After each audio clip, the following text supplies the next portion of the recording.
Olá pessoal, sejam muito bem-vindos a mais essa aula do nosso curso intensivo de revisão para o Enem e os vestibulares que vocês vão enfrentar agora no começo de 2021.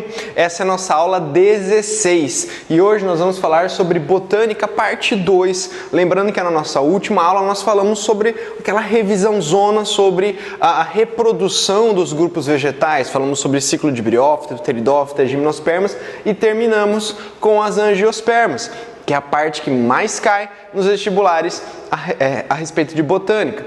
Hoje nós vamos continuar essa revisão de botânica falando um pouco sobre histologia, sobre anatomia, sobre morfologia vegetal e terminando um pouquinho sobre fisiologia vegetal, tá?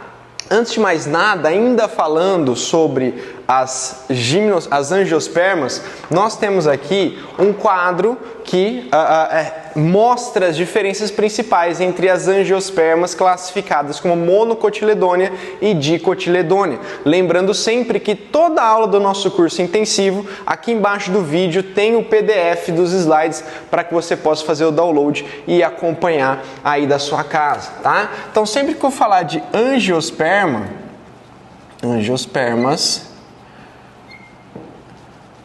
eu vou ter a classificação em dois grupos, em monocotiledônia e as dicotiledôneas, tá? Então, carinhosamente chamadas de mono e dico, tudo bem?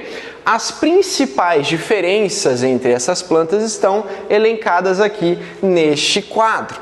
Nós temos diferenças com relação à raiz, nós temos diferenças com relação ao caule, nós temos diferenças com relação às folhas, às flores e principalmente às sementes. Semente essa que dá o nome de monocotiledônia e dicotiledônia. Por quê?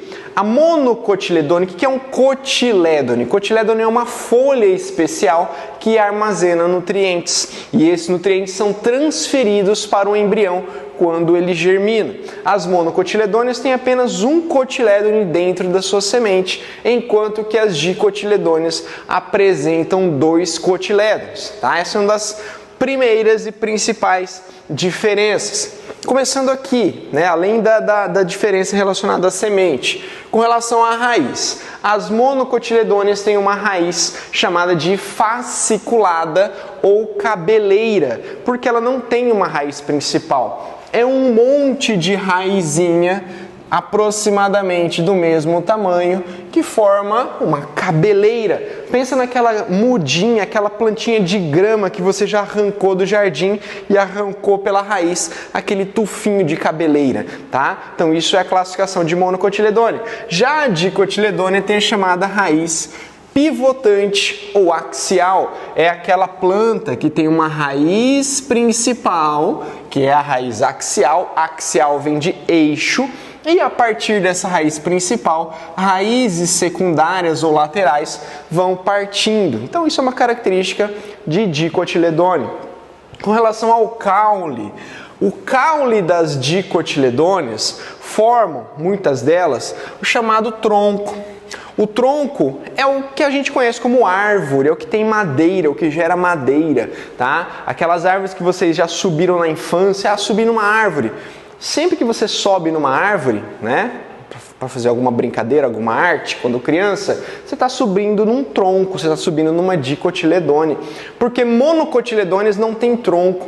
Ah, eles têm caule? Tem caule, mas o caule das monocotiledôneas são do tipo colmo, como a grama, cana-de-açúcar, o bambu, tá? Rizoma, como a bananeira, o gengibre, por exemplo, tá? Você tem também monocotiledôneas com aspecto arbóreo? Tem. As palmeiras, os coqueiros, né? São plantas grandes, são árvores, só que não formam um caule do tipo tronco, formam um caule do tipo estipe, que é aquele cilíndrico e tem ramificações no alto, tá, do tronco, então do caule nesse caso. Então é uma diferença de caule de mono e de dicotiledônia. Outra diferença é interna. Se eu fizer uma secção, corte no caule da monocotiledônia, o que eu vou ver aqui, ó? Eu vejo um corte transversal, ou seja, eu peguei o caule, cortei, estou olhando nessa direção. Eu vou verificar que os feixes vasculares ou seja, xilema e floema, eles apresentam uma distribuição desorganizada, chamada de difuso. Então isso aqui é difuso, os feixes vasculares são difusos no caule das monocotiledôneas, enquanto que nas dicotiledôneas nós temos uma organização, porque nas dicotiledôneas existe um tecido, tá? Um tecido organizador chamado de câmbio. Esse câmbio, ele vai promover a organização dos feixes vasculares de uma maneira cilíndrica, tá? Numa maneira organizada, diferente das monocotiledôneas. Uma outra diferença bem fácil de visualizar tá nas folhas. As folhas de monocotiledônea, elas têm bainha. O que é bainha? Bainha é uma estrutura que abraça o caule. Se você não viu o meu vídeo que eu fiz no Instagram a semana passada, dá uma olhadinha lá, eu mostrando a bananeira, tá? A bananeira leque, mostrando exatamente o que é uma bainha e como ela funciona naquele caso. E além disso, as nervuras, os feixes vasculares de uma folha de monocotiledônea são paralelas, elas são chamadas de paralelinérvia, tá? Então ela tem aqui esse formato, essa organização paralela. Já uma folha de dicotiledônea apresenta aquela típica estrutura do pecíolo, que é o chamado cabinho da folha.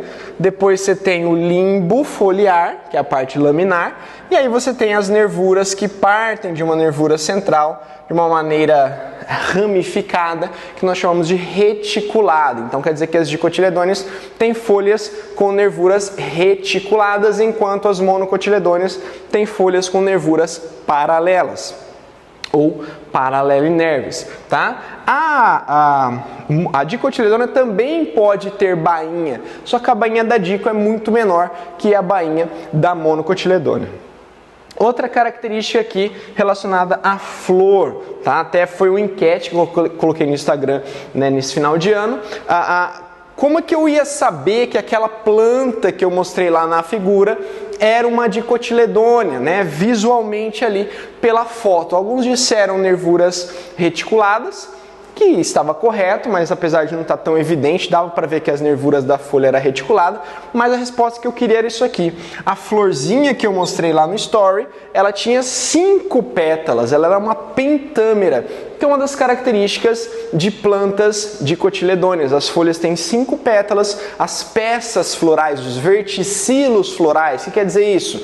Pétalas, sépalas, estames, carpelos, são múltiplos de 5, tá? Então nesse caso são chamadas de pentâmeras. Outras também são múltiplos de 4, as flores tetrâmeras, são características de dicotiledôneas. As monocotiledôneas têm múltiplos de 3, como por exemplo as orquídeas, tá? Orquídeas são flores trímeras. Ah, mas não são 6 pétalas, né? Na verdade, ali é um múltiplo de 3, então são 3 com 3, são 6, mas nesse caso ela é uma monocotiledônea, tá bom? Uma outra coisa importante, pessoal, relacionada a esses dois grupos, não são só as características que as difere, mas a gente tem que relacionar alguma coisa à importância delas, tá? Então, por exemplo, exemplos de monocotiledônea.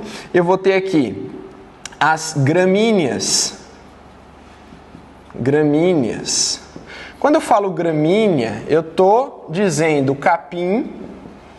Qual que é a importância do capim? O capim vai alimentar o gado, vai alimentar animais, vai fazer ração, né? Outra coisa, você vai ter grama para paisagismo, também está incluído aqui nessas gramíneas, mas não é só isso. O milho é uma gramínea, a cana é uma gramínea, tá? Outra coisa que é gramínea, o abacaxi, frutos, né? Não é gramínea, mas é monocotiledônea. Você tem também os temperos, alho, cebola, tá? Na nossa alimentação são coisas importantes, tá bom? Então, basicamente, as gramíneas estão relacionadas à nossa alimentação, Então você pode ter paisagismo ou alimentação do gado, como é o caso do capim, mas milho, cana-de-açúcar, abacaxi, o alho, a cebola, tá tudo relacionado aí, são exemplos de gramíneas, além das palmeiras, de coqueiros, né, que são exemplos também de monocotiledôneas, tá? De monocotiledôneas, ok? Relacionados a dicotiledôneas, nós temos, por exemplo, a produção de madeira, né? As árvores produtoras de madeira, de modo geral, são dicotiledôneos. Eu tenho aqui o eucalipto. O eucalipto é uma árvore importante para a produção de carvão. Tá? O carvão, aquele carvão que a gente acende a churrasqueira, o carvão legalizado é de plantação de eucalipto muitas vezes. Tá? É o carvão ecologicamente correto, vamos dizer assim, e não carvão de cerrado, de desmatamento ilegal. Tá? Nós temos ainda as árvores frutíferas. A maioria das árvores frutíferas, tá, são dicotiledôneas. Então poderia citar aqui a manga, né, o morango, que não é uma árvore, né, mas enfim, é uma planta frutífera, né, a pera, a jabuticaba, né? Então tudo que é árvore e dá fruta, a jaca, né, é uma dicotiledônea e tem essa importância econômica aqui, tá bom? Então, além de saber as características que diferem mono de dicotiledônea, é importante lembrar alguns exemplos também delas, né? Lembrando aqui também a bananeira é um exemplo de monocotiledônea, como eu citei ali, tá? Entre outros. Se você tiver dúvida, sempre ali lembre de alguma dessas características mais marcantes para identificar se a planta é mono ou se a planta é dicotiledônea, tá? Agora a gente vai falar um pouquinho entrar um pouquinho na parte de histologia, né, de anatomia e de morfologia vegetal, falando de caule, de raiz e de folha. Vamos conferir agora. Voltando aqui então com a parte de anatomia ou de histologia, né? A anatomia a gente usa bastante para identificar as partes internas, né, de um ser. Então você tem anatomia animal, anatomia vegetal. Eu vou estudar os órgãos por dentro. Então vou estudar um caule, uma folha, uma raiz por dentro, identificar também os tecidos. Então basicamente nós temos que lembrar primeira coisa, tá? Os chamados meristemas primários. Meristemas primários seria algo associado àqueles tecidos embrionários que nós estudamos lá na parte de embriologia. Então, se um animal tem ectoderme, tem mesoderme, tem endoderme, o vegetal também tem, mas aqui ele tem um pouquinho diferente, né, esses tipos de tecido. Ele tem a chamada protoderme, o chamado meristema fundamental e o procâmbio. Lembrando que ele tem um meristema acima desse, que é o chamado meristema apical. Esse meristema apical é um meristema como se fossem células tronco. Eles são responsáveis pelo crescimento em altura, o chamado crescimento longitudinal da planta. Esse meristema apical está no ápice do caule e no ápice da raiz. O meristema apical no ápice do caule, ele é protegido por folíolos. Ele tem o nome de gemas, né? Tem as gemas apicais, as gemas laterais, que são meristemas apicais que ficam lá no caule, tá? Na raiz existe um meristema apical que fica protegido por uma estrutura morta, suberificada, chamada de coifa. Tá? Então essa coifa protege o ápice da raiz, o meristema apical da raiz, contra o atrito, contra possíveis animais que queiram comer a raiz, insetos, algo do tipo, tá? Então exerce essa proteção. Então a partir do meristema apical, que são células que se dividem intensamente, são células com um núcleo muito grande, com numerosos vacúolos, elas têm o formato cúbico, nós dizemos que são isodiamétricas, tá? A partir desse meristema apical no ápice do caule, no ápice da raiz, nós vamos ter a formação da protoderme,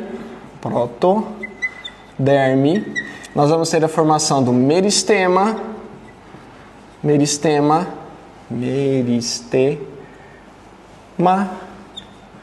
fundamental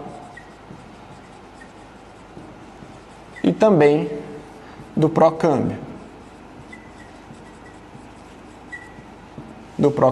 Tá? Esses três tecidos, protoderme, meristema fundamental e procâmbio, são comparáveis àqueles que eu citei agora há pouco nos animais, a ectoderme, a mesoderme e a endoderme, tá? É claro que, assim como nos animais, esses tecidos se diferenciam em epiderme, sistema nervoso, a parte do sistema digestório, sistema cardiovascular, né? Toda aquela parte se diferencia, não existe mais no organismo adulto, tá? Na planta também é assim. Então, nesse caso, o que vai acontecer? Ó, a protoderme, que é um tecido comparável a uma epiderme, a uma ectoderme, ela vai dar origem à epiderme. Tá? A epiderme é um tecido de revestimento da planta jovem. Tudo que é verdinho, delicado, como folhas, aquele caulezinho jovem, aquela raiz branquinha que nasce da semente ou do pezinho de feijão em germinação, tudo aquilo ali é protegido, é revestido por epiderme, que tem uma única camada de células, uma camada bem fininha, que é para permitir a passagem da luz. O meristema fundamental, ele vai dar origem aos tecidos ênquima. Os tecidos ênquima. Aí entra o parênquima, entra o colênquima e o esclerênquima.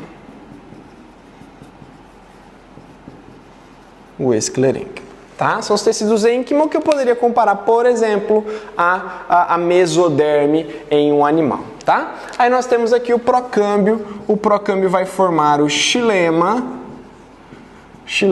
e o floema. Só que são xilema e floema primários. Qual que é a diferença? Principalmente para o xilema, ele não tem tanta lignificação, ele não é tão espesso, tão grosso, tão duro, ele é mais flexível. Só comparando, o xilema secundário é o que forma a madeira, tá? A madeira é formada por xilema secundário, então ela é bem mais rígida, bem mais resistente. O xilema primário, ele é mais flexível, que é para atender a vascularização da plantinha enquanto jovem. Então, a partir do meristema apical, nós temos os meristemas primários, os tecidos primários, que são esses três, e a partir deles, nós temos os tecidos derivados dos tecidos primários, tá? Depois disso aqui, que promove o crescimento em altura, o crescimento longitudinal, nas dicotiledôneas principalmente vai começar o crescimento em espessura. Esse crescimento em espessura é dado basicamente por dois tecidos, tá? No tecido secundário aqui, ó, promove o crescimento em espessura nas dicotiledôneas. Observação, prof, monocotiledônea não tem crescimento em espessura? Na sua maioria, não, tá? Então, sem pensar na cana-de-açúcar, na grama, no abacaxi, numa bromélia, né? No alho, na cebola, na bananeira, tudo que a gente falou sobre monocotiledôneas agora há pouco, eu penso, não tem um crescimento em espessura. Não vai virar uma árvore aquilo ali, tá? Então, não. Mas é claro que sim, algumas apresentam, como por exemplo as palmeiras, né? As plantas, aquelas árvores de palmeira, de coqueiro, elas têm crescimento secundário. A gente chama de um tecido chamado de MES, que é meristema de espessamento secundário, nessas plantas especificamente. Mas a maioria das mono não tem crescimento secundário, tá? Então, dicotiledônea, no seu crescimento secundário, em algum momento do estágio do seu desenvolvimento, ela vai formar dois tecidos. O primeiro deles é o câmbio. O câmbio vai substituir o procâmbio. Se o procâmbio produz xilema e floema primário, o câmbio vai produzir xilema e floema secundários, que vão permitir o crescimento em espessura daquela planta, tá? Para que ela possa engrossar e tomar uma cara de árvore, uma cara de crescimento secundário. E depois, aquela pelezinha, aquela epiderme, aquele tecido delicado, transparente, fininho, né? Vai ser substituído também por uma casca grossa, que vem do felogênio. O felogênio também é chamado de câmbio da casca. E o felogênio vai originar o que nós chamamos de periderme. E o que é a periderme? A periderme, ela é composta pelo felogênio no meio, tá? Gerando suber para o lado externo, e o suber é um tecido morto, tá? E gerando o feloderma, que é um tecido vivo, para o lado interno. Então, uma casca mais grossa, é uma roupa mais adequada para a situação que ele está enfrentando, que é um crescimento secundário, que é a transição de jovem para adulto nesse caso, tá? Então, esses são os tecidos secundários. Quando eu observo no organograma que eu vou mostrar para vocês agora, dá para ter uma noção melhor, tá, do que eu estou falando. Então veja aqui, ó, nós temos os meristemas apicais, que são aqueles que eu coloquei, raiz e caule, os meristemas primários, protoderme, meristema fundamental e procâmbio. Desses meristemas primários nós temos os tecidos primários, epiderme, parênquima, colênquima, esclerênquima, xilema e floema primário, ok? Basicamente o que eu passei ali para vocês. Aí vai acontecer o quê? A planta vai passar para o crescimento secundário. Ela vai começar a virar uma mocinha, um hominho, um jovenzinho. Vai começar a engrossar a voz, engrossar o caule, tá bom? Então este procâmbio vai formar o chamado câmbio fascicular, tá? O parênquima vai dar origem ao chamado câmbio interfascicular e aí o câmbio vai virar uma coisa só e vai formar xilema e floema secundários. O meristema também, o parênquima também vai originar o felogênio e o felogênio vai originar a feloderme e o suber formando a epiderme. Só para vocês terem uma ideia do que é câmbio fascicular e interfascicular, eu vou fazer um breve esqueminha aqui, tá? Ó. Então pensa que aqui é um caule jovem que tem isso aqui, tá? Então ele tem esses feixes, tudo bem? Aqui eu tenho um câmbio fascicular.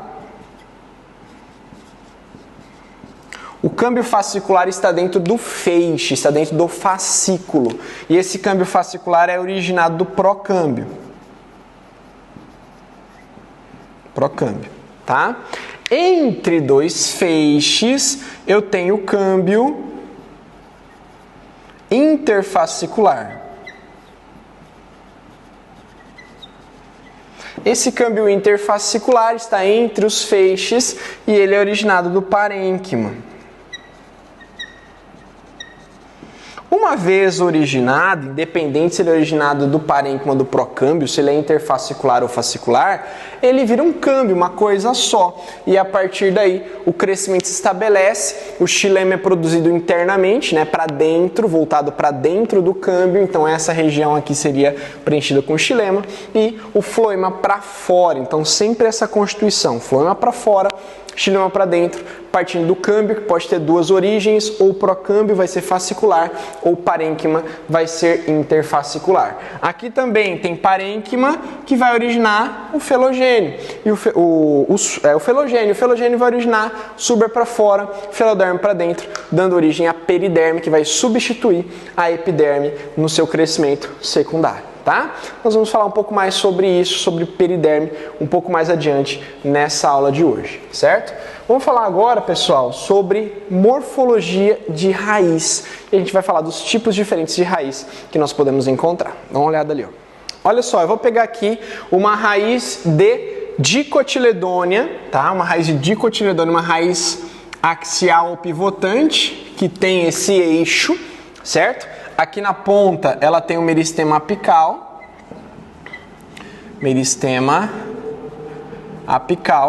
ok? Ela tem uma região protetora aqui na ponta, que eu vou chamar de coifa ou calíptra, porque quem origina a coifa é o caliptrogênio, que é um tecido também meristemático. Tá? Um pouco mais acima, nessa região onde não tem pelos, eu chamo de zona lisa ou zona de crescimento. Pouco mais acima é uma região de onde saem pelos microscópicos, que eu vou chamar de região pilífera, tá? Ou zona pilífera, que é a região de pelos, por onde a água vai ser absorvida, e mais adiante, né, mais acima, eu tenho a região de onde saem as raízes de ramificação, as raízes secundárias, e a zona de ramificação. Zona de ramificação, tá? Aqui eu tenho o chamado colo da raiz, que é a faixa de transição entre a raiz e o caule, tá? Toda raiz, para ser chamada de raiz, vem da radícula do embrião. Se ela for uma raiz, mas ela tiver uma origem de caule ou de folha, que pode acontecer, ela é chamada raiz adventícia. Raiz adventícia é aquela que é uma raiz, cresce em direção ao solo, mas não tem origem da radícula do embrião, é originado de gemas do caule. Não é um caule, é uma raiz, mas ela é chamada raiz aérea, porque ela está acima do solo, do tipo adventícia, tá?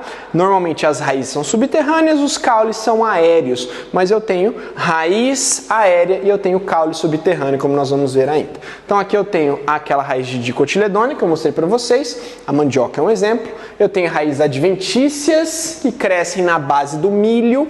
Eu tenho raiz adventícia também do tipo grampiforme que cresce nas plantas trepadeiras para fixar o caule na parede ou fixar o caule em árvores ali ao lado, né, onde elas se encontram, tá bom? Aí eu vou mostrar para vocês o que acontece ou como o sistema de absorção da raiz funciona. Eu tenho dois tipos de sistemas aqui, chamado de simplasto e de apoplasto. Simplasto, deixa eu colocar aqui qual que é a legenda. Simplasto vai ser em azul. Simplasto, olha só, em azul, tá?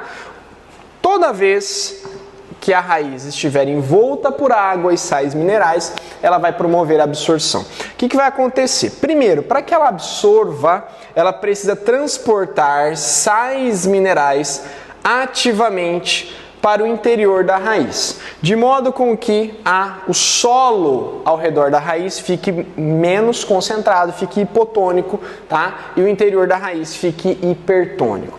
Com essa diferença de concentração, a água entrará por osmose e o local de absorção é o pelo radical, é o pelo da raiz, é o pelo absorvente, tá? Agora eu tenho dois caminhos que a água tem que percorrer para ser absorvida. Então ela vai entrar pelo pelo e vai passar por dentro das células do córtex da raiz, tá? Até chegar no xilema. Ao passar por dentro das células do córtex da raiz, ela vai ultrapassar as membranas plasmáticas. Lembrando que as paredes celulares, elas têm pequenos orifícios, tá, que comunicam umas com as outras, chamados de plasmodesmos, e ela permite com que a água passe de uma célula para outra. Mas mesmo assim, ela tem que passar por esses orifícios, mas ela vai ser filtrada de alguma forma ao passar pelas membranas plasmáticas das células do córtex, para chegar ao xilema, que é o elevador que vai levar a seiva até as folhas. No caso, é um transporte um pouco mais lento, tá? Mas ele é muito mais seguro de acontecer. Mas eu tenho um outro chamado de apoplasto. O transporte via apoplasto, ele ocorre pelos espaços entre as células. A água vai entrando pelos espaços da lamela média entre as células do córtex. Ela não passa pelo interior da célula para ser filtrada pela membrana plasmática, tá? Então é um transporte mais rápido, porém é um transporte mais arriscado, porque pode haver junto ali com a água algum invasor, alguma bactéria, algum vírus, algum fungo que possa chegar até o xilema e aí ele vai até as folhas causando problemas, tá? Então o transporte apoplasto ocorre até um limite que nós chamamos de endoderme, que é essa linha mais escura, mais amarelada aqui que nós temos. A endoderme é o limite do córtex e do cilindro vascular, do xilema e do floema. É o limite, tá? Quando o apoplasto for tentar passar por entre as células da endoderme, ele vai encontrar uma barreira lipídica, tá? Como se fosse uma borracha de vedação, chamada de estria de Caspari. E isso vai impedir a passagem da água por entre as células da endoderme. Vai obrigá-la a entrar pela célula, aí sim passando pela membrana plasmática, sendo filtrada, para que ela possa cair no xilema e assim realizar o seu transporte, tá? Então veja aqui, ó, uma célula da endoderme e Por fora, fazendo essa vedação completa, nós temos essa borrachinha, que é um lipídio, chamado estria de Caspary, que impede a passagem da água por entre os espaços das células do endoderme, obrigando com que a água na via apoplasto passe também pelo interior da célula. Pelo menos é da endoderme, mas pelo menos ela passa, é filtrada e vai para o interior do xilema. O transporte simplasto passa sempre pelo interior das células, é mais seguro, mais lento. O apoplasto é mais rápido, ele passa pelo entre os espaços, mas no final, quando chega na endoderme, ele é bloqueado pela estria de Caspary e é obrigado a passar pelo interior da célula da endoderme, tá? Então, esses são os dois tipos de transporte, simplasto e apoplasto, que ocorre na raiz até chegar ao xilema. Aqui é um outro esquema também, que mostra a mesma coisa, tá? Só que de um outro tipo de desenho, mostrando simplasto, apoplasto, mostrando aqui o córtex, a endoderme, tá? E o cilindro vascular e a endoderme com as estrias de Caspary vedando os seus espaços, tá bom? E aqui eu vou mostrar para vocês alguns tipos de raízes diferentes, também chamadas de raízes aéreas, raízes que estão acima do solo. Essa raiz aqui é chamada raiz de escora, tá? Eu mostrei ela um pouquinho no milho, que vocês conseguiram ver rapidinho, como raiz adventícia. Essas são raízes adventícias também, mas são aéreas. Então essa raiz de escora, que tende a aumentar a base da planta, né? Aumentar a superfície, a base para aumentar a sua estabilidade, tá? Aqui é uma raiz tabular, parece uma tábua, são essas grandes árvores que apresentam essa ramificação na base do caule. Tem também a raiz estrangulante, que é um tipo de raiz que vai abraçar a planta e vai servir como suporte, tá? Isso vai, de certa forma, apertando o caule que está servindo de suporte, até que chega uma hora que ela mata a planta que está servindo de suporte. Não é uma raiz parasita, porque ela não suga nutrientes da planta, mas ela cresce ao redor e estrangula, ela mata. Existe uma planta chamada figueira mata-pau, porque ela cresce, né, através de pássaros que faz o cocôzinho dele lá em cima da planta, né, da planta suporte. A sementinha da figueira germina, a raiz vai crescendo, enrolando como se fosse uma serpente no caule da planta suporte, e aí, a hora que ela bate ali a raiz no solo e começa a engrossar, ela vai estrangulando essa planta suporte, tá? Nós temos ainda aqui algumas raízes chamadas de pneumatóforos, que são encontradas lá nos manguezais, porque o manguezal tem um solo alagadiço, com pouco oxigênio, e as plantas do mangue que estão lá precisam respirar. Então essa raiz, como um snorkel, é um caninho que sai da lama para troca gasosa. Ainda tem a raiz cintura ou velame, que não é uma raiz parasita, não é uma raiz estrangulante, ela é uma raiz que abraça, tá? É só uma raiz que vai abraçar e vai sustentar uma epífita lá no alto da sua planta suporte, né? Nossa planta hospedeira, vamos dizer assim, mas não é parasita. Orquídea, bromélia, por exemplo, tem esse tipo de raiz de cintura. Tem raiz grampiforme é para adesão na superfície, para que essas plantas trepadeiras que não têm uma sustentação própria possam crescer, tá, aderidas. Não é também uma raiz parasita, é só uma raiz que vai grudar e vai crescer, vai suportar a sua planta, tá, enquanto ele está crescendo. Aqui sim eu tenho um exemplo de raiz parasita, chamada de austório, com H, austório, tá? Essa raiz parasita presente, por exemplo, no cipó-chumbo, que é esse amarelinho aqui, tá? Ela vai perfurar a planta hospedeira, olha só, olha que coisa doida aqui, hein? Ela vai perfurar a planta hospedeira como se fosse uma agulha, chegando até o xilema ou floema, dependendo da planta, e aí sim realizando o processo de parasitismo, tá? Aqui também nós temos as raízes que reservam, a raiz de armazenamento, chamadas de tuberosas, tá? Cuidado, existe uma diferença entre tuberosa e tubérculo. Tuberosa é uma raiz, tá? Ela ela gera raízes secundárias, gera folhas a partir do alto da sua raiz, aqui, tá? Como a gente pode ver na cenoura, não tem folhas que saem do meio dela, diferente dos caules do tipo tubérculo, que tem, por exemplo, na batata inglesa, aquela batata amarelinha, tá? Aquela batata, cada pontinho cinza daquela batata é uma gema, porque ela é um caule do tipo tubérculo. Essa aqui é uma raiz do tipo tuberosa. Então nós temos a cenoura, a mandioca, a beterraba, a batata doce, o nabo, tá? São todos exemplos de raízes tuberosas. E a batata doce, a batata inglesa, a batatinha, né? É um exemplo de caule do tipo tubérculo, tá bom? E aqui eu vou mostrar para vocês a diferença dos caules de crescimento primário e secundário. A gente até comentou um pouquinho sobre isso. Existe uma diferença de monodicotiledônea. Nós temos os feixes vasculares das monocotiledôneas dispersos, difusos no parênquima, enquanto que nas dicotiledôneas os feixes são organizados, formam um círculo, formam um anel, tá? Ao redor do parênquima, caracterizando o caule. Então veja aqui, ó, este é um caule típico de monocotiledônea, pois apresentam os feixes vasculares espalhados, difusos ao longo do caule. Já este é um caule típico de dicotiledônea, pois os feixes vasculares estão organizados em um anel concêntrico, em um anel que vai formar um cilindro vascular, que a gente chama ali, tá bom? Então esse é um crescimento primário, tá?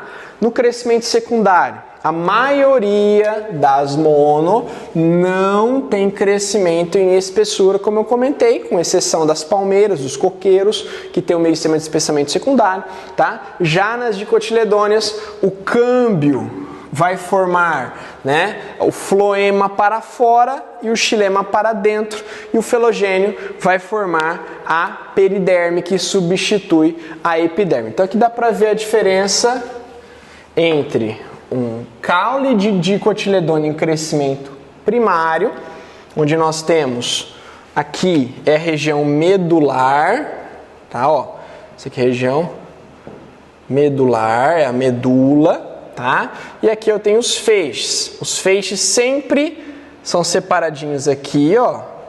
Sempre o xilema tá para dentro, xilema interno, e o floema é externo, tá? No crescimento secundário, o que acontece?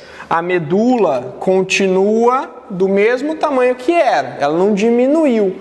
O que aconteceu foi que o xilema ficou maior, virou uma coisa única, tá vendo? Os feixes foram se fundindo, tá? O floema, mesma coisa, e aqui em verde tem o parênquima, tá? E lá na ponta, essa regiãozinha aqui, tem a periderme, que vai substituir a epiderme. Cada vez mais ela vai ficando mais grossa, mais espessa, e vai formar aquela casca escura das árvores, tá? Aí, uma outra coisa que é importante lembrar também são as camadas de um caule, tá? De um tronco, as camadas de um tronco adulto, ok? Essas lâminas assim sempre são cobradas em questões de botânica que falam um pouquinho sobre anatomia, tá? Então, basicamente de fora para dentro, nós vamos ter a casca. O que é a casca? De maneira popular, a gente chama de casca, é o que você encosta, né? Você vai passar a mão no caule e no tronco da árvore. Estou batendo a mão na casca, mas não é. A casca é o floema mais a periderme, tá? Então, casca, aqui ó, casca é o floema mais a periderme. Ok? Aquilo que você está passando a mão, essa parte cinza, marrom, espessa aqui, gente, ela é o suber, ok? É somente o suber. O suber é a camada externa da periderme. Depois vem o felogênio e depois vem a feloderme, tá? Aqui ele não separou. Fiz errado aqui, ele não separou. Então, suber, aqui ó, periderme, essa camada cinza aqui. Então tem suber, felogênio, feloderma, tá? SFF, suberfelogênio e feloderma, de fora para dentro, suberfelogênio e feloderma, tá? Depois da periderme tem o floema, que nesse caso é a camadinha amarela, ok? Depois tem o câmbio, que é essa camadinha em verde. Veja a diferença da espessura do floema para a espessura do xilema. O xilema é tudo isso aqui, ó. O xilema é alburno mais o cerne, tá? Então quando eu falo xilema secundário,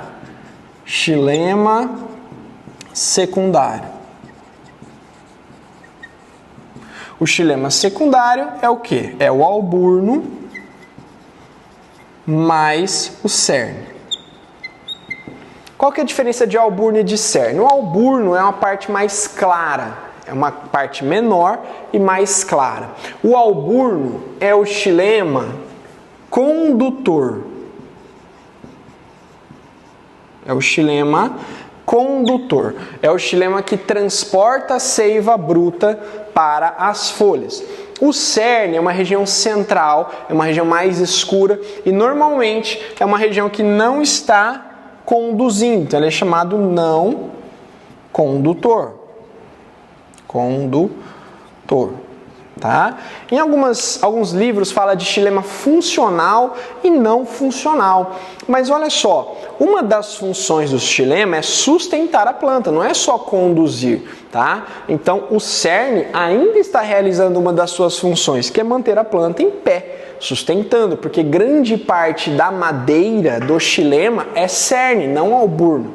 Então, basicamente, a melhor forma de definir isso é dizer que o alburno é condutor, sustenta e conduz, e o cerne só sustenta. Ele não conduz, então o cerne é não condutor. Ah, mas qual que é no meio? Lembra? A gente fala isso até na disciplina de português, né? Qual é o cerne da questão? Qual é o centro, o foco da questão? Qual que é o cerne aqui da planta? Essa região central, onde eu vou chamar de xilema do tipo cerne, tá? Então essa parte anatômica do caule, do tronco, e vou mostrar para vocês alguns tipos de caule na parte da morfologia, tá? Então, vamos ver? Aqui eu tenho caules aéreos, que é a maioria deles. O principal, que a gente geralmente associa como sinônimo, caule, é a mesma coisa que tronco, não é? Todo tronco é um caule, nem todo caule é um tronco, né? Troncos são caules geralmente eretos, né? São caules aéreos eretos, são caules lignificados, são caules rígidos que formam as árvores. A maior parte das árvores, das plantas arborescentes, das dicotiledôneas, são do tipo caule do tipo tronco.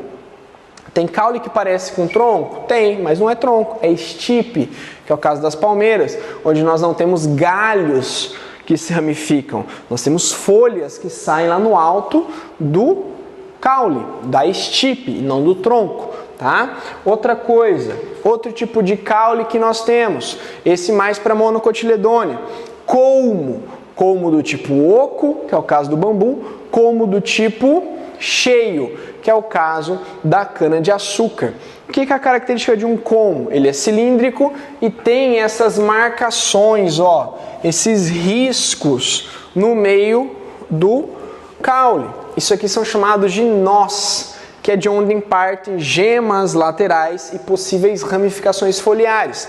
E essas regiões lisas são chamadas de entrenós. Então os colmos, eles têm nós e entrenós bem marcados, bem evidentes, coisa que nós não vemos tão claramente nos troncos, tá? Além de colmo, tem caules mais delicados, flexíveis, que geralmente estão em plantas do tipo herbáceas, tá? Como feijão, manjericão, os temperos de modo geral, tem caules do tipo haste, tá? Que é esse caule flexível e verdinho que é fotossintetizante. Aí um outro tipo de caule, muito parecido com raiz de escora, mas na raiz de escora é uma raiz tá? Aqui é um caule chamado rizóforo, tem uma função semelhante, que é para escorar, que é para aumentar a estabilidade de plantas de manguezais, de solos alagadiços. Tem também o caule que vai envolvendo num suporte, que é o caule volúvel, que nós encontramos em plantas trepadeiras como maracujá, a parreira, né, a uva também tem isso. E tem caule que não trepa, mas também não fica ereto, ele simplesmente rasteja, como é o caso da melancia, da abóbora, da abobrinha, são caules rastejantes. Tá? Também é um tipo de caule aqui também, certo? Nós temos ainda caules especiais, caules que armazenam água, caules que fazem fotossíntese, que nós encontramos em plantas cactáceas, plantas xerófitas, né? Esse é o caule chamado cladódio, que tem uma adaptação especial. As folhas são modificadas em espinhos, principalmente para redução da superfície foliar, diminuindo a transpiração da planta, mas também com proteção contra animais que possam ali consumi-la, tá? Então esse é o caule do tipo cladódio. Nós temos ainda caules subterrâneos, caules que ficam enterrados, como o rizoma. O rizoma é esse tipo de caule que fica enterradinho, de onde partem as folhas. Normalmente só as folhas são vistas acima do solo, acima da superfície. Então no rizoma eu tenho aquela planta chamada espada de São Jorge. Algumas crianças tinham medo de espada de São Jorge, porque eles, né, eram educados à base da espada de São Jorge, tá? Quem já teve isso sabe o que eu estou falando, ok? A bananeira, também tem um tipo de caule subterrâneo chamado de rizoma. O gengibre é um caule subterrâneo do tipo rizoma. A própria samambaia pteridófita tem um caule chamado de rizoma também, é um caule prostrado, deitado, tá? Aí nós temos caule subterrâneo do tipo bulbo simples e bulbo composto. O bulbo simples é o que está presente na cebola, tá? Então ele todo é um caule composto por um prato, que é essa região mais achatada, de onde saem as raízes, de onde sai uma gema, tá? E pelos catáfilos, que são essas folhas suculentas que nutrem a gema na sua germinação, que nós utilizamos na alimentação também, tá? Então a cebola é um bulbo, ok? Chamado de bulbo simples, e o alho é chamado bulbo composto, porque cada dente de alho é um caulezinho. Então aquela cabeça de alho, na verdade, são vários caules, vários bulbos, são várias gemas aqui, tá? Então quando este caule, este bulbo, ele tem um tempo necessário, né, uma condição ideal, aquela gema no meio começa a crescer, ó, começa a nascer um pé de alho na sua geladeira, um pé de cebola na sua geladeira. Geralmente, quando tem essa cebola ou esse alho germinando, galera, a cebola e o alho não estão mais próprias para consumo, porque para esta folha da cebola germinar, geralmente ela arrancou nutriente dos catáfilos. Então as pétalas da cebola que a gente chama, aqueles catáfilos, já estão murchinhos, já estão sem graça, às vezes até passaram do ponto, estão cheirando ruim, tá cheirando mal, porque já está num processo de decomposição, tá? Então basicamente são esses os tipos de caule, tanto aéreos quanto subterrâneos, que a gente pode encontrar. Ainda falando um pouquinho sobre caule, na superfície de alguns caules, onde a gente vê lá a chamada periderme, tá? Às vezes eu encontro, não é só em caule, alguns frutos também dá para ver isso, nós encontramos umas manchinhas. Essas manchinhas são chamadas de lenticelas. Eu vou apagar a luz aqui para que você possa identificar com mais clareza. Ó, esses pontinhos brancos neste caule são chamados de lenticela. O que é uma lenticela? A lenticela é um local onde o suber, que é aquela parte da cortiça, suberocortiça, ele tem uma rachadura.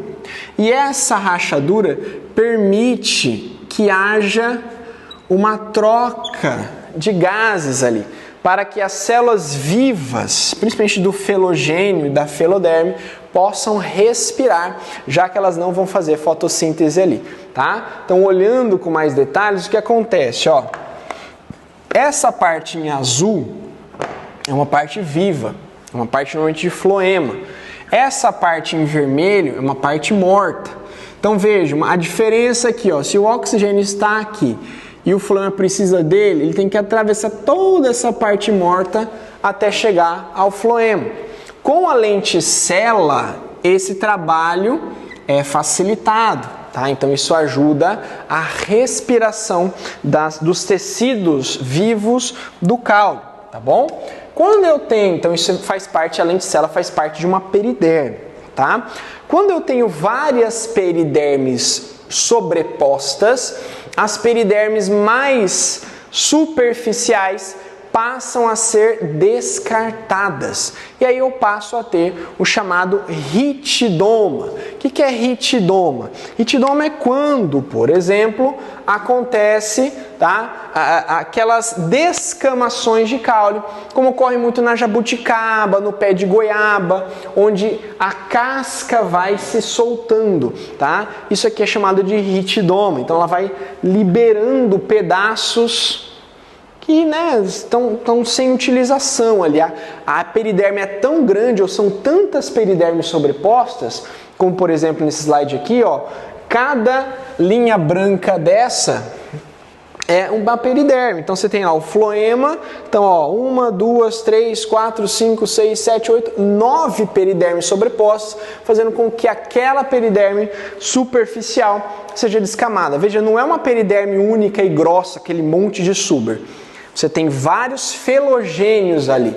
Então, nesse caso, eu tenho, ó, aqui, por exemplo, uma periderme. Isso é suber, outra periderme, suber. Então, essas camadas vão empurrando as mais superficiais e elas vão se descamando, característico de ritidoma, tá bom? A folha é um órgão que não tem crescimento secundário, então caule e raiz tem crescimento secundário, folha não tem. A folha permanece assim, laminar, verdinha, com epiderme o tempo todo o desenvolvimento, tá, da vida dela. Por quê? Se ela tiver um crescimento secundário, ou seja, se ela criar uma periderme, uma casca grossa, ela para de fazer fotossíntese, então não faz sentido.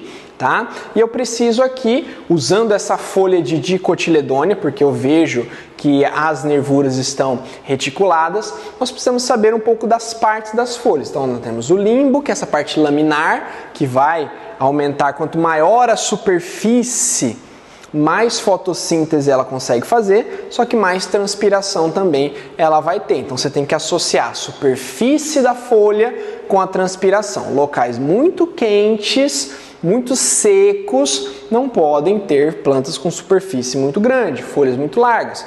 Locais úmidos, mais fechados, com pouca luz, como o interior de florestas, precisam ter folhas mais largas. Então tem uma relação importante a lembrar, tá? O pecíolo, o limbo, a bainha, que é onde é a inserção da folha ao caule. Lembrando que as monocotiledôneas têm uma bainha muito mais desenvolvida que dicotiledôneas, e estípula, que geralmente é uma folhinha protetora da gema que se localiza ali ou que deu origem à folha, tá? E aqui nós temos algumas partes que é necessário que vocês saibam, que seriam as partes da folha. Então basicamente eu tenho aqui, ó, uma região, vou até fazer aqui para vocês, ó, uma regiãozinha que eu vou chamar de epiderme, tá? Que ela é tanto superior quanto inferior. A diferença básica delas é que a epiderme inferior normalmente tem uma estrutura que eu chamo de estômato. Estômato, tá? Algumas plantas têm estômato também na epiderme superior, mas não é muito comum.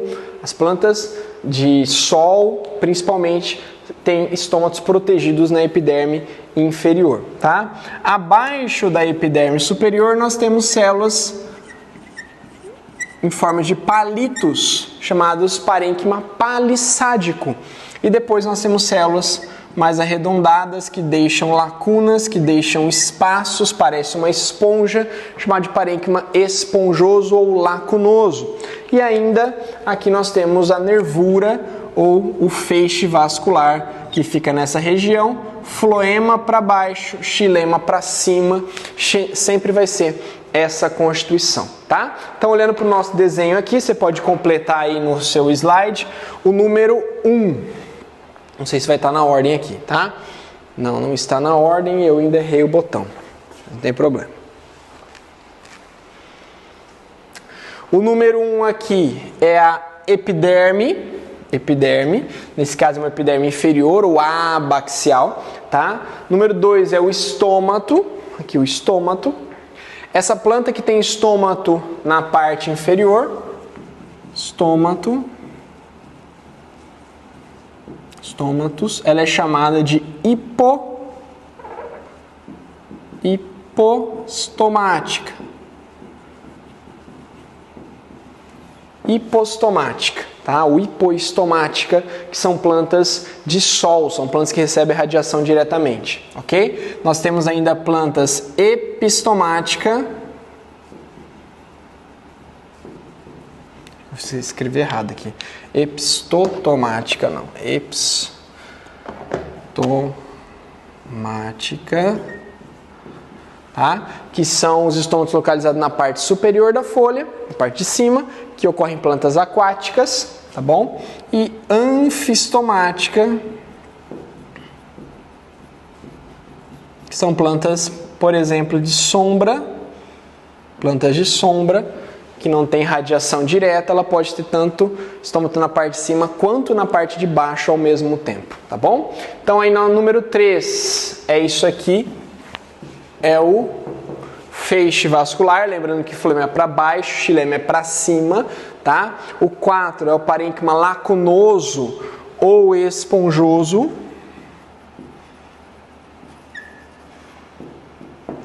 Lacunoso ou esponjoso, e ainda tem o parênquima palissádico em forma de palitos. Lembrando que esses dois, o 4 e o 5, são chamados parênquimas clorofilianos ou de assimilação, tá? Parênquimas clorofilianos ou parênquima de assimilação, pois eles vão realizar a fotossíntese, vão assimilar a luz do sol e vão produzir o alimento que a planta precisa, tá bom? Então é isso. Aqui nós temos ainda uma outra figura da folha, que é importante que vocês conheçam as partes, tá? Corte da folha corte transversal, parênquima palissádico, lacunoso, epiderme, estômato, uma câmara subestomática, onde vapor d'água, né, e também os gases são armazenados, são trocados, feixes vasculares, xilema para baixo, filema para baixo, xilema para cima, e as células da epiderme. Além disso, que eu não coloquei, normalmente acima das células da epiderme tem uma camada chamada de cutícula. Essa cutícula é uma cera e ela é, quanto mais seco o ambiente, mais espessa ela é. Lembrando que praticamente não existe cutícula em plantas aquáticas, porque essas plantas elas transpiram o tempo todo, né? Elas podem ter transpiração à vontade, que não tem problema, né? Então elas não precisam se preocupar com dessecação. Enquanto que em plantas extremas, plantas de cactos, nós temos aquela grande quantidade de cera que recobre, né, que acaba bloqueando ali a transpiração da forma mais eficiente possível, tá? E aí alguns anexos epidérmicos são importantes lembrar.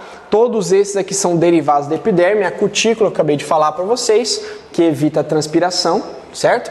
Os estômatos, que são estruturas que nós vamos falar daqui a pouco sobre o mecanismo de funcionamento, mas os estômatos eles acabam realizando trocas gasosas e responsável pela regulação hídrica da planta. Isso também é uma coisa muito importante, tá? Os tricomas são chamados de pelos, né? Pelo popularmente, porque quem tem pelo é mamífero, mas são tricomas que podem ser para proteção contra a desidratação, podem ser secretores de óleos, de aromas, de essências, ou até mesmo uma substância urticante que mantenha determinado animal afastado, como é o caso da urtiga, né? E também tem os acúlios. Os acúlios são estruturas que protegem as plantas. E aí eu tenho acúlios a diferença de acúlio de espinho.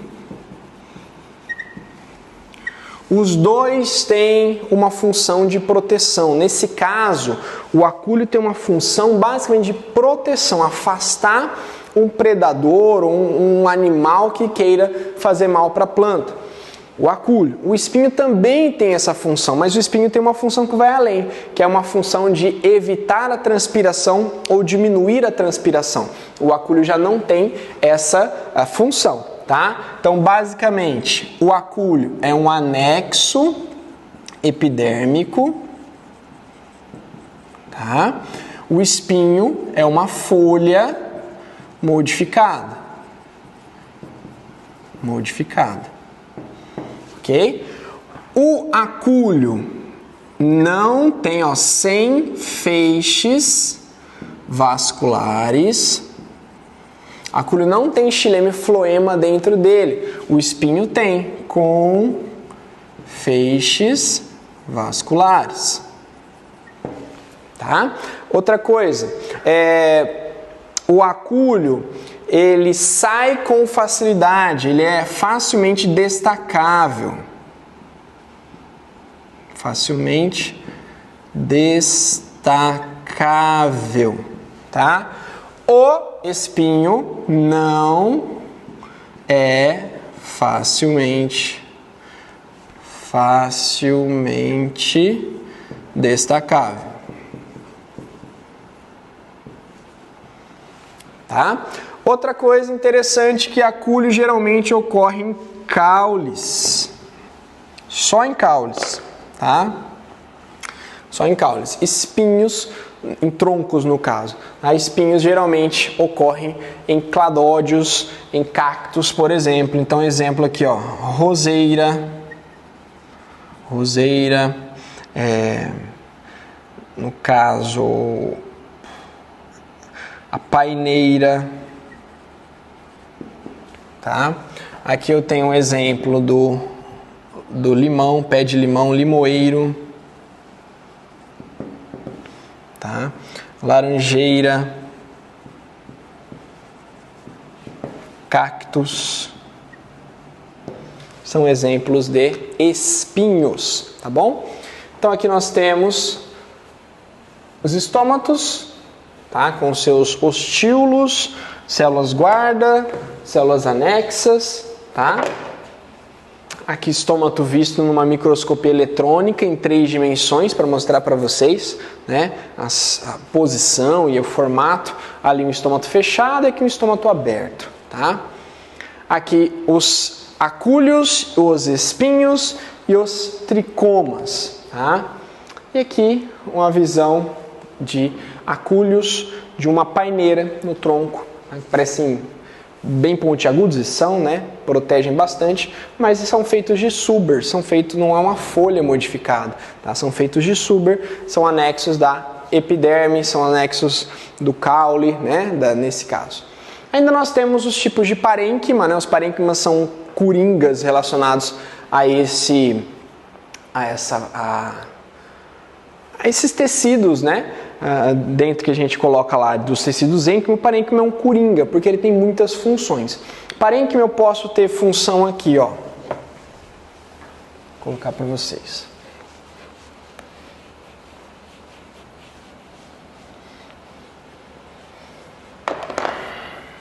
Parênquima.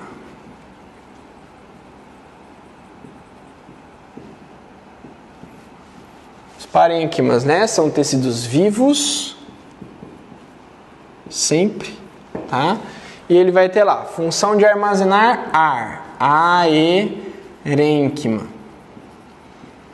Onde que ele armazena ar? Planta aquática, tá? Você ainda tem o parênquima regular. O parênquima regular é um parênquima de preenchimento que está presente em caules, em folhas, em raízes, tá? Principalmente no córtex da raiz e na medula do caule. Nós temos ainda o parênquima clorofiliano, ou parênquima de assimilação. Aqui entra, gente, entra o palissádico e o lacunoso, tá? Que são formatos do parênquima clorofiliano ou de assimilação. Tem um parênquima de reserva, que é o amilífero, que reserva amido. Tem o parênquima de plantas xerófitas, né, plantas de ambientes secos, que é o parênquima aquífero, que armazena água. O parênquima aquífero armazena água dentro da célula, o parênquima aerífero armazena ar nos espaços intercelulares, tá? Aí nós ainda temos a parte dos parênquimas aeríferos, ó, armazenando nas lacunas de ar, tá? E aí nós temos a parte do colênquima. O colênquima também é uma célula viva, um tecido vivo, tá? Só que ele é um tecido de sustentação com flexibilidade. Sustentação com flexibilidade. Eu posso comparar, por exemplo, um colênquima como se fosse uma cartilagem no animal. Ele sustenta, mas ele é flexível. E ele tem normalmente um espessamento maior de de celulose do que os parênquimas. Então, visto ao microscópio, o colênquima ele é mais grosso, tá? Ele é mais brilhante, inclusive sob a luz do microscópio. Tá? Então ele pode ter angular, anular, tem um monte de tipos, tá? Mas ele vai aparecer geralmente em pecíolos. Tá? Você vê lá aquela planta, ela é flexível, mas ela é sustentada, ela enverga, mas não quebra. Geralmente é colênquima que aparece ali. E tem também o outro tecido ênquima, que é o esclerênquima. Esse sim é um tecido morto, esclerênquima é um tecido morto. Lembrando que tudo que é morto é sex. O que é sex? Suberesclerênquima e xilema. São os três tecidos mortos dentro da planta, tá? O suber ele é revestido por suberina, esclerênquima e xilema por lignina, e os três têm parede secundária, que é aquela parede que está impregnada de suberina ou de lignina, que acaba levando à morte do tecido, tá? Então, nesse caso, o esclerênquima é um tecido de sustentação,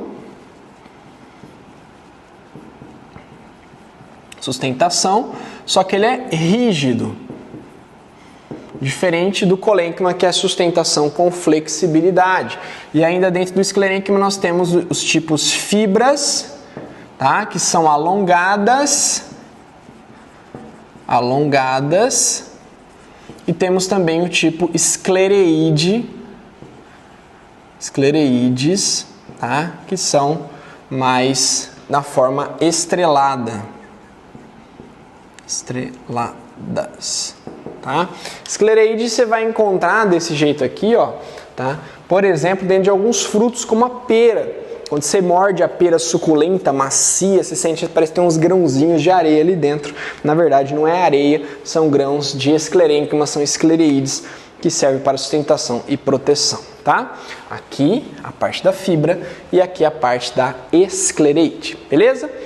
Vamos nos encaminhando aí para a nossa reta final da aula. Agora nós vamos falar um pouquinho a respeito de fisiologia vegetal. Vou falar um pouquinho sobre transpiração, sobre estômatos e vamos encerrar a aula 16 do nosso intensivão. Vamos lá ver. Bom, pessoal, voltamos aqui então com a parte de fisiologia. Antes de falar sobre transpiração estomática, né, nós precisamos reconhecer as partes de um estômago. Então, basicamente, o estômago ele vai ter, como no desenho, duas células em forma de um grãozinho de feijão. Essas células são nucleadas, são as únicas células epidérmicas que apresentam cloroplastos, tá? Então, nós vamos perceber que as células epidérmicas são transparentes, mas as células estomáticas, essas células principalmente, estão repletas de cloroplastos, tá? Que elas fazem fotossíntese. Então aqui nós temos ainda células que estão inseridas nesse contexto. Então basicamente aqui nós temos as chamadas células guarda ou oclusoras. São as células guarda ou células oclusoras porque elas vão guardar, vão fechar o buraquinho chamado de ostíolo. O ostilo, que é o buraco que permite a troca gasosa e permite também a transpiração. Essas células aqui que estão ao lado, em anexo às células guarda, são as células anexas ou subsidiárias. Subsidiárias, tá? Então essa é a estrutura básica de um estômato, mostrando aqui para vocês. Veja que elas têm núcleo, mas somente as células guarda têm os seus cloroplastos, tá bom? E aí nós vamos mostrar para vocês o mecanismo, a função e o mecanismo de abertura e fechamento. Então basicamente, para que serve um estômato? Principalmente, né, a gente conhece como trocas gasosas. É importante, tá? Só que uma das funções principais do estômato é evitar transpiração, regular a transpiração, porque 99% da transpiração de uma planta é realizada por um estômato e apenas 1% é pela cutícula. Então uma coisa importante é que mesmo com o estômato fechado, a planta ainda transpira 1%, tá? Então o estômato tem uma função importante na transpiração. O estômato aberto, transpiração ocorrendo de maneira sem controle. Estômago fechado, a transpiração cessa 99%, tá? Ela não para completamente, mas ela cessa 99%, tá bom? Aí é importante lembrar do mecanismo que leva à abertura dos estômatos. Na verdade não é um mecanismo ainda, são os fatores que podem afetar a abertura estomática. Basicamente são 3. Luz, concentração de CO2 no mesófilo, na folha, e suprimento de água. Então, para a gente imaginar, para a gente verificar se os estômatos irão se abrir, estarão abertos ou não, eu tenho que identificar esses 3 fatores, tá? Primeiro, luz. Tem luz? Tem. Tá dia? Sim. Então, confere, estômago pode abrir. Por quê? Se está à noite, não vai fazer fotossíntese. Então, na maioria dos casos, não faz sentido manter estômago aberto à noite se a planta não vai fazer fotossíntese. Claro que existem exceções, tá? Existe uma baixa concentração de CO2 no interior da folha? Existe. Então, eu tenho que abrir o estômago para pegar CO2 para ela poder fazer fotossíntese, porque o CO2 é a base da formação do carboidrato, tá bom? Existe um suprimento de água no solo adequado? Tem bastante água no solo? Tem. Então, se esses 3 fatores forem respeitados, os estômatos se abrem. Luz, baixa concentração de CO2 e água no solo, ele vai se abrir. Agora, se não tiver luz, se escurecer, se tiver muito CO2, se ela captou CO2 suficiente, tem bastante CO2 no interior da folha, ou se tiver pouca água no solo, o estômago vai fechar, porque ele precisa dos 3 fatores conjuntos. Qual é preponderante? Qual é o principal? A água no solo. Então, independente se tiver pouco CO2, se tiver muita luz, se faltar água no solo, ele fecha o estômago. Isso acontece geralmente nos horários mais quentes do dia. Nos horários mais quentes do dia, tem bastante luz, tem pouco CO2 e mesmo assim a planta fecha o estômago, porque pode transpirar demais, pode perder muita água, essa água do solo vai ser absorvida, vai ser transpirada e pode ser um problema, tá bom? Ela vai se fechar. Aí como é que ocorre o mecanismo então de abertura e fechamento estomático? Esse mecanismo ele é dado principalmente por um transporte ativo e por osmose. Então vamos imaginar o seguinte, os estômatos estão fechados, tá? Eu preciso criar uma diferença de concentração que faça a água da célula anexa entrar na célula guarda. Então basicamente vai ocorrer uma entrada ativa, tá? Um transporte ativo de potássio da célula anexa para o interior da célula guarda, tá? Uma entrada ativa de potássio, certo? Quando isso acontecer, a célula guarda, ela vai ficar hipertônica em relação à célula anexa. Aí, por osmose, Aí a água entra na célula guarda por osmose, por transporte passivo, tá? Mas antes houve ali um transporte ativo de potássio, tá bom? Quando a água entra na célula guarda por osmose, essa célula guarda começa a inchar, ela começa a ficar túrgida. Só como ela tem uma região mais espessa e mais delgada, ela se expande de maneira diferente. Ela estica mais a parede delgada, estica menos a parede espessa e assim elas se afastam do centro, abrindo o ostilo, promovendo a abertura do ostilo. Quando o ostilo está aberto, eu tenho trocas gasosas, eu posso ter a liberação do O2, a captura do CO2, tá? E eu posso ter também a liberação de vapor d'água, ok? Posso ter a liberação de vapor d'água, tudo bem? Ah, mas agora a planta quer fechar estômago porque está escuro, ou porque tem muito CO2, ou porque está faltando suprimento de água no solo. Ela para de bombear o potássio. Se ela para de bombear ativamente o potássio, parei, o potássio começa a sair espontaneamente, ele vai saindo, vai saindo, vai saindo, e essa diferença de concentração vai diminuir, vai mudar essa diferença de concentração. A água vai parar de entrar, a água vai começar a sair também por osmose. Tá? As células que estavam túrgidas, inchadas e abriam o ostilo, elas diminuem de volume, elas acabam se plasmolizando, elas vão perdendo água, vão murchando e elas vão encostar as paredes internas mais espessas, fechando o ostilo e promovendo o cessamento da transpiração, pelo menos grande parte dela. E as trocas gasosas param, também a transpiração diminui consideravelmente e assim ela acaba controlando o processo de transpiração. Mecanismo de abertura e fechamento estomático é uma coisa que já caiu em vários vestibulares e é bom que vocês fiquem bem ligados nisso, tá? Existe um transporte ativo de potássio das células guarda, células anexas para células guarda, existe uma diferença de concentração, a osmose faz com que a água entre nas células anexas, nas células guarda ou oclusoras, abre o ostilo porque as células ficam túrgidas e depois, para esse bombeamento de potássio, o potássio volta a sair, a água sai junto com o potássio, as células se tornam plasmolizadas e o ostilo se fecha, tá?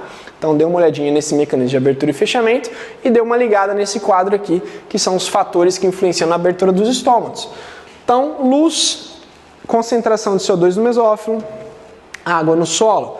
Se está durante o dia, o estômago abre. Se é à noite, o estômago fecha. Se tem muito CO2 no mesófilo, o estômago fecha.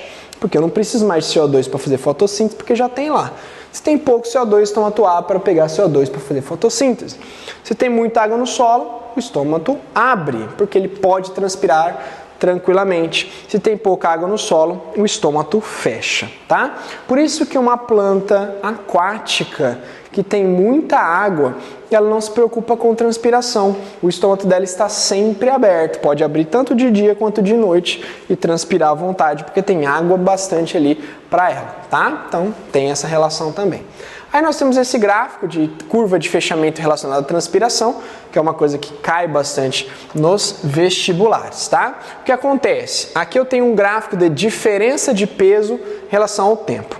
Então o cara pegou uma folha da árvore, tirou e pesou. Tirou e pesou. Aí imediatamente ele pesou. Não tem escala aqui, tá? Foi a primeira pesagem, do tempo zero, vamos colocar lá, tá bom?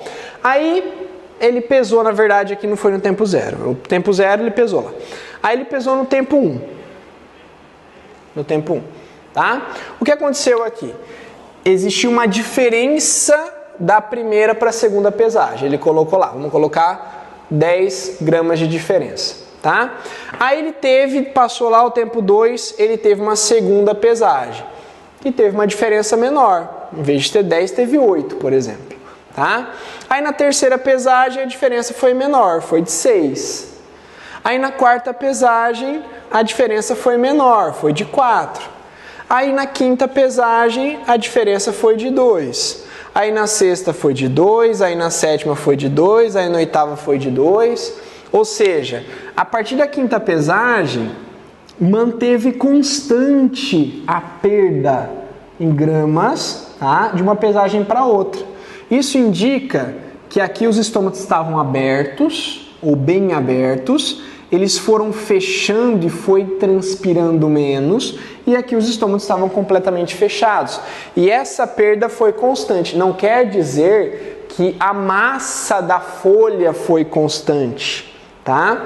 A massa foi diminuindo, mas diminuindo de uma maneira constante. Cada pesagem ela perdia ali 2 gramas. Eu estou chutando esse valor. Claro que não vai ter 2 gramas, a folha pesa menos do que isso, tá? Mas para vocês entenderem. Então, ó, quando há uma estabilização da curva, que é a partir do tempo 5, eu tenho o fechamento total dos estômatos. Antes da estabilização, eu tinha transpiração tanto estomática quanto cuticular. 99% estomática, 1% cuticular. Depois da estabilização, eu só tenho 1% de transpiração cuticular. Porque eu não consigo frear essa transpiração. Não dá para parar de forma nenhuma, tá? Então é assim, beleza? Estuda bastante isso aqui, que isso cai muito. Outra coisa, outro gráfico que eu quero passar para vocês é esse de abertura estomática e de absorção. Por quê? Na aula 17, que nós vamos falar na aula 17, falar um pouquinho sobre absorção, sobre transpiração e condução de seiva, tá? Então, basicamente, para uma planta conduzir a sua seiva, ela depende da chamada bomba de sucção da atmosfera, que é a teoria de Dickson, ou teoria da coesão-tensão. A tensão que a transpiração promove na coluna de água do xilema, isso gera também uma absorção da raiz, tá? Como se fosse uma seringa. A atmosfera puxa a água da atmosfera, né? O vapor d'água que é eliminado da folha puxa a água do xilema, que puxa a água do xilema, que puxa a água do xilema, que puxa a água da raiz, que puxa a água do solo. Basicamente é isso que acontece. Portanto, quanto maior a transpiração, mais frequente a transpiração, mais água do solo ela vai sugar. Por isso que em locais onde você tem pouca água no solo, a planta precisa transpirar menos para não sugar água demais e se ressecar. Por isso que você não deve aguar as plantas do jardim no momento mais quente do dia. Você vai lá em água meio-dia, que legal, estou aqui refrescando a minha plantinha do meu jardim. Só que um meio-dia a temperatura é muito alta, né? Muitas vezes o estômago está fechado para evitar a transpiração, para evitar o dessecamento. Aí quando você agua o solo, você molha aquele solo, opa, tem água à vontade agora, ela abre o estômago, absorve toda aquela água de uma vez e transpira, não sobra água para ela se hidratar. Por isso que o ideal é você colocar água no finalzinho da tarde ou até mesmo à noite, para que ela possa absorver o máximo possível de água para as suas células. Então veja, a curva com a bolinha cheia é transpiração e a curva com a bolinha aberta é absorção. Quanto maior a transpiração, maior a absorção. No momento em que a transpiração é máxima, a absorção é máxima. Quando os estômatos se fecham e a transpiração começa a diminuir, a absorção diminui junto, tá? E lá à noite, né? Mesmo com a transpiração sendo baixa, a absorção continua acontecendo, a absorção passa a ser maior que a transpiração, porque você tem absorção por transporte, né, ativo ali dos sais minerais, depois a osmose por simplasto e apoplasto, como eu comentei agora há pouco naquela parte de raiz, tá? Mas durante o dia a transpiração influencia diretamente na absorção das plantas, tá bom? Nós temos ainda aqui, gente, 2 tipos de planta, que são plantas de água, né? São plantas aquáticas, chamadas de hidrófitas. São aquelas que vivem submersas ou parcialmente submersas. Elas têm pouco ou nenhuma cutícula, porque não tem que se preocupar com transpiração. Os estômatos estão ausentes ou ficam na parte de cima da folha, aberto o tempo todo. E ela tem parênquima aerífero, que é para promover a flutuação, principalmente no pecíolo, tá? Como se fosse um isopor que diminui a densidade das folhas e da planta como um todo. Exemplo, a Vitória Régia, que é um símbolo da Amazônia, né? O aguapé, que tem bastante aqui no Pantanal, e a ninféia, que é essa plantinha também, que tem bastante aqui no nosso Pantanal, tá? E o oposto de plantas hidrófitas são plantas xerófitas. São plantas que têm só um cheirinho de água. Um cheirinho de água basta para que ela sobreviva. Elas têm adaptações para sobreviver em ambientes secos, com baixíssima disponibilidade hídrica. Para isso elas precisam de cutícula muito espessa, tá? Muitas delas que têm folhas, elas promovem a queda das suas folhas em momentos mais secos, estações mais secas, como por exemplo no inverno. Ficam completamente peladas, são chamadas de plantas decíduas, tá? Estômato somente na face inferior, chamada epistomática, para proteger da radiação direta do sol. Tem muitos tricomas, que são aqueles pelos que a gente comentou agora há pouco, que refletem a luz. Muitas vezes pode ter cristais de sílica na superfície, que também faz esse tipo de refração e dificulta a ventilação esses tricomas. Ventilando menos faz com que a planta transpire menos também, porque o vento é um agente dessecante, tá? Folhas muito reduzidas, pequeninas, para diminuir a superfície foliar, ou até mesmo modificadas em espinhos em casos mais extremos, como cactos, e normalmente elas apresentam o metabolismo CAM. Metabolismo CAM, que é o metabolismo ácido das crassuláceas, tá? Metabolismo ácido das crassuláceas, que eu vou exemplificar para vocês, eu vou lembrá-los, né? Isso aqui eu já passei na nossa revisão, as plantas C3, C4 e K, mas não custa nada lembrar. Então nós temos aqui um cacto, olha só, gente, existe cacto arborescente, ó, esse é um tronco, olha lá, é um caule tipo tronco, tá? Os galhos e lá no alto só tem os cladódios com os seus espinhos. Olha que coisa interessantíssima, né? A gente acha que geralmente cacto é assim, ó, a bolinha no chão, bonitinho, os cactos do vasinho.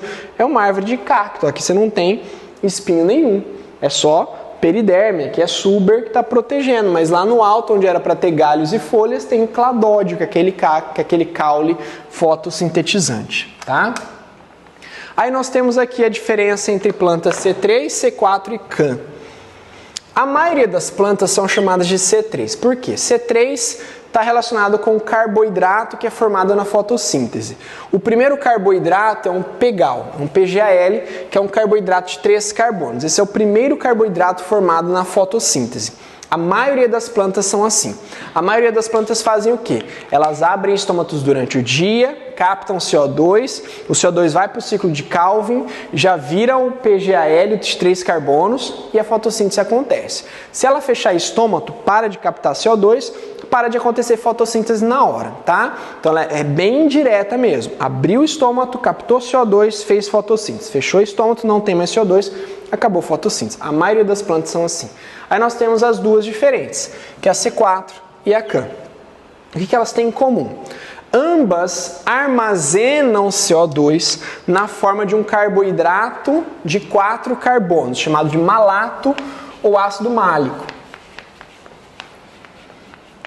Tanto a C4 como a CAM armazenam CO2, tá? Então, CO2 ele é armazenado na forma de um C4. Depois esse C4 libera CO2 e forma um C3. Esse CO2 vai para o ciclo de Calvin e vira o C3, tá? Isso permite que elas façam fotossíntese de estômatos fechados. Mas qual que é a diferença delas? A C4 existe uma separação física. Ela existe lá. Geralmente são as gramíneas, como cana-de-açúcar e milho, tá? O C4 vira C3 na chamada bainha do feixe, certo? E aí existe um armazenamento de C4 no chamado mesófilo foliar. Tá? Vou mostrar para vocês a diferença anatômica entre elas, tá? Já a CAM, ela é uma separação temporal. A planta armazena C4, armazena CO2 na forma de C4 à noite, com o estômago fechado, com o estômago aberto, e durante o dia com o estômago fechado, ela vai liberando o CO2 aos poucos para formar o C3, tá? Então a CAN durante a noite forma C4 e durante o dia com o estômago fechado vai fazendo a sua fotossíntese. São as bromélias, abacaxis e os cactos, que são plantas do tipo CAN, são as plantas xerófitas, plantas mais adaptadas ao clima seco. A C4 fixa o CO2 em C4 no mesófilo foliar e ao mesmo tempo, durante o dia, sempre durante o dia, com o estômago fechado, na bainha do feixe, ela faz o C4 virar C3, libera o CO2 para fazer fotossíntese, tá? Então aqui, ó, essa primeira é uma planta C3, tá? Essa aqui é uma planta C3, veja que ela tem aqui parênquima palissádico, parênquima esponjoso e feixe vascular, não tem bainha do feixe. Então essa é a tradicional, abriu o estômago, captou o CO2, fez a fotossíntese e produziu C3, fechou o estômago, parou a fotossíntese. Essa é uma planta C4, veja que ela tem um pouco diferente a sua anatomia. O feixe tem a chamada bainha do feixe ao redor e eu tenho um mesófilo aqui. Durante o dia, no comecinho do dia, ela abre o estômago e ela fixa o carbono na forma de C4 aqui no mesófilo. Nas partes mais quentes do dia, ela fecha o estômago. Aí o que ela faz? Ela libera CO2, aqui vira C3, libera CO2 para essa bainha do feixe e essa bainha do feixe produz C3 com o estômago fechado. Então existe uma separação espacial, tá? Então aqui, ó, estômago aberto, armazenou ácido málico, que é o C4, aonde? No mesófilo. Depois esse ácido málico liberou um gás carbônico e formou um C3, aonde? Na bainha do feixe, tá bom? E a planta CAN é a separação temporal. À noite, estômago aberto, CO2 entra no vacúolo da célula, vira C4, tá bom? À noite. Durante o dia, estômago fechado, não capta mais CO2. Esse C4 é liberado, libera um CO2, ele vai virar C3, que é um piruvato, né? E esse CO2 vai entrar no ciclo de Calvin e vai virar C3 aqui dentro da mesma célula que armazena C4, só que a diferença aqui está relacionada ao tempo, tá bom? À noite, capta CO2 e durante o dia realiza a fotossíntese. Então C3, ó, CO2 direto para o ciclo de Calvin produzindo C3 aqui. Depois vira glicose, tá? Planta C4, CO2 primeiro para o mesófilo na forma de C4, depois para a bainha do feixe, liberando C3 aqui no final. E planta CAN não tem divisão de espaço, tem divisão de tempo, à noite com C4 e durante o dia produção de C3. Ambas no mesófilo foliar, porque ela não tem bainha do feixe. Isso vale para cactos, plantas xerófitas também, bromélias e abacaxi também. Tá bom, gente? É isso então que eu tinha para falar hoje na aula 16. Espero vocês ainda essa semana na aula 17 e aula 18. Serão mais 2 aulas lançadas essa semana para que a gente possa terminar o nosso conteúdo, o nosso intensivão para a semana que vem, né? Que estamos na semana do primeiro dia do Enem, na semana que vem é a semana do segundo dia do Enem, onde nós vamos ter a prova de Ciência da Natureza e nós vamos finalizar esse conteúdo para que você possa revisar da melhor maneira possível, tá bom? Muito obrigado por assistir essa aula. Qualquer dúvida estou à sua disposição, pode mandar uma mensagem para mim. Um grande abraço e até a próxima. Tchau, tchau!